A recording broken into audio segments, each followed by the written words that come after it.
Dark thrillers తీయడంలో Korean makers అందరికంటే ముందు వరుసలో ఉంటారు. అలాంటి కొన్ని సినిమాలను మీ ముందుకు తీసుకొచ్చాను. వీడియోలోకి వెళ్లే ముందు చిన్న రిక్వెస్ట్.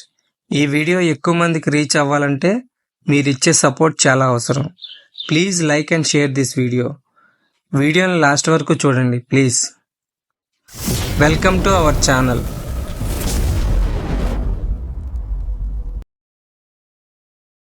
(2010) వచ్చిన ఐ సా ద డెవిల్ ఒక ప్రైవేట్ ఏజెంట్కి కాబోయే వైఫ్ని అత్యంత దారుణంగా ఒక సైకోపాథిక్ సీరియల్ కిల్లర్ చంపేస్తాడు. ఆ కిల్లర్ని హీరో ఎలా పట్టుకున్నాడు, ఏ విధంగా టార్చర్ చేశాడు అనేదే స్టోరీ. స్టోరీ లైన్ చాలా సింపుల్గానే ఉన్నా మేకింగ్ వైస్ అండ్ స్క్రిప్ట్ కూడా చాలా క్రియేటివ్గా రాసుకున్నారు. హీరో విలన్ల మధ్య వచ్చే సీన్స్ క్యాట్ అండ్ మౌస్ గేమ్లా ఉంటాయి. ఎస్పెషల్లీ యాక్షన్ సీక్వెన్సెస్ వేరే లెవెల్లో చూసే ఆడియన్స్ని కట్టిపడేస్తాయి. తెలుగు డబ్బుడ్ వెర్షన్ ప్రైమ్లో అవైలబుల్గా ఉంది, చూసేయండి.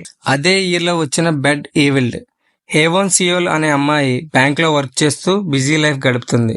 అనుకోకుండా ఒక హత్య కేసులో విట్నెస్గా అవ్వాల్సి వస్తుంది. సిచ్యువేషన్స్ కూడా అనుకూలంగా లేకపోవడంతో వెకేషన్కి అని చెప్పి లీవ్ తీసుకొని తను చిన్నప్పుడు వెళ్ళిన తాతగారి ఊరైన ముడో అనే మారుమూల డెవలప్ కాని ఐలాండ్కి వెళుతుంది. బోక్నామ్ అనే తన చిన్ననాటి స్నేహితురాలని కలుస్తుంది. అక్కడ ఎలాంటి సిచ్యువేషన్స్ ఉన్నాయి, ఏం జరిగింది అనేదే మిగిలిన స్టోరీ. ఈ సినిమాలో వచ్చే సీన్స్ చాలా హార్ష్గా ఉంటాయి. స్త్రీ పట్ల ఈ ఐలాండ్లో ఉండే మగాళ్ళు చూపించే తీరు, తనని ఒక స్లేవ్గా అబ్యూస్ చేస్తూ చాలా వైలెంట్గా ఉంటాయి. హార్ష్ అండ్ వైలెన్స్ మూవీస్ని మేము ఇష్టపడతాం అనంటే ఈ సినిమా చూసేయండి. స్ట్రీమింగ్లో అవైలబుల్గా లేదు. 2002లో వచ్చిన సింపథీ ఫర్ మిస్టర్ వేంజియన్స్. రూ అనే వ్యక్తి చెల్లికి కిడ్నీ ట్రాన్స్ప్లాంటేషన్ చెయ్యాలని తన కిడ్నీ ఇద్దామనుకుంటాడు. బట్ బ్లడ్ గ్రూప్ మ్యాచ్ అవ్వదు. మూగా చెవిటి అయిన రూ తన కిడ్నీ అమ్మిన డబ్బుతో డోనర్ ద్వారా తన చెల్లికి కిడ్నీ ట్రాన్స్ప్లాంటేషన్ చేయిద్దామని బ్లాక్ మార్కెట్లో కిడ్నీ ఇచ్చి మోసపోతాడు. కానీ డోనర్ దొరుకుతాడు. డబ్బు కోసం రూ వర్క్ చేస్తున్న ఫ్యాక్టరీ ఓనర్ ఫ్రెండ్ కూతుర్ని కిడ్నాప్ చేస్తాడు. ఆ తర్వాత చెల్లికి కిడ్నీ ట్రాన్స్ప్లాంటేషన్ చేయించాడా, అసలు ఏం జరిగింది అనేదే మిగిలిన కథ. ఈ మూవీలో కోర్ ఎమోషన్ వచ్చేసి టైటిల్లోనే ఉంది.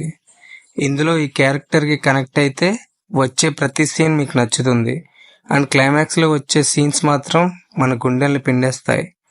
ఇలాంటి ఎమోషనల్ థ్రిల్లర్స్ ఇష్టపడే వాళ్ళకి ఈ మూవీ నచ్చుతుంది. స్ట్రీమింగ్లో అవైలబుల్గా లేదు. 2017లో వచ్చిన మెమోయిర్ ఆఫ్ ఎ మర్డరర్. అల్జీమర్స్తో బాధపడుతున్న మాజీ సీరియల్ కిల్లర్ తన కూతుర్ని సైకోపాత్ బాయ్ ఫ్రెండ్ నుంచి ఎలా కాపాడాడు అనేదే ఈ సినిమా.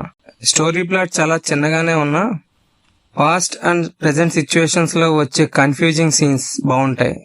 అండ్ విజువల్గా కొన్ని షార్ట్స్ చాలా బాగా తీశారు. ఎస్పెషల్లీ ఆ కార్ యాక్సిడెంట్ షాట్.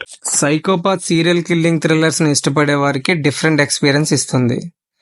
స్ట్రీమింగ్లో అవైలబుల్గా లేదు. 2009లో వచ్చిన థర్స్ట్ అనే మూవీ.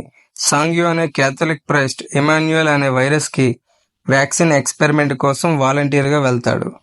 కానీ ఆ ఎక్స్పెరిమెంట్ ఫెయిల్ అయ్యి అదే వైరస్తో చనిపోతాడు. బట్ బ్లడ్ ఎక్స్చేంజ్ ద్వారా తిరిగి బ్రతుకుతాడు అని అందరికీ న్యూస్ ద్వారా తెలుస్తుంది.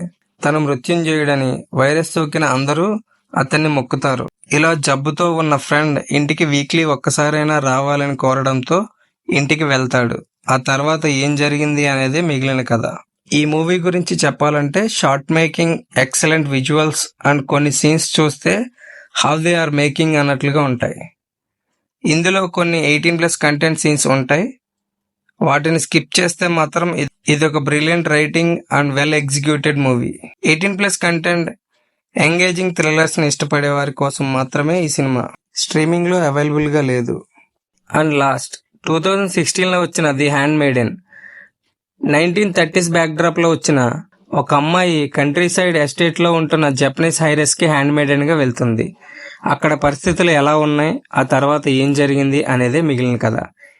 ఈ మూవీని 3 పార్ట్స్గా డివైడ్ చేశారు.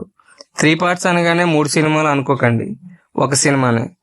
ఫస్ట్ పార్ట్ కొంచెం స్లోగా స్టార్ట్ అవుతుంది, కానీ క్యూరియాసిటీని క్రియేట్ చేస్తుంది. ఇందులో వచ్చే ట్విస్ట్లు, టర్న్స్ అబ్బో చాలానే ఉంటాయి. 18+ సీన్స్, డోసేజ్ కొంచెం ఎక్కువగానే ఉంటుంది. ఎరోటిక్ థ్రిల్లర్స్ ఇష్టపడే వాళ్ళకి ఇది బెస్ట్ మూవీ అవుతుంది. ఈ మూవీ కూడా స్ట్రీమింగ్లో లేదు. స్ట్రీమింగ్లో లేని మూవీస్ని క్రోమ్లో కొంచెం కష్టపడితే దొరికేస్తాయి.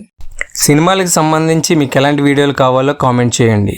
Please like, share, subscribe to more videos.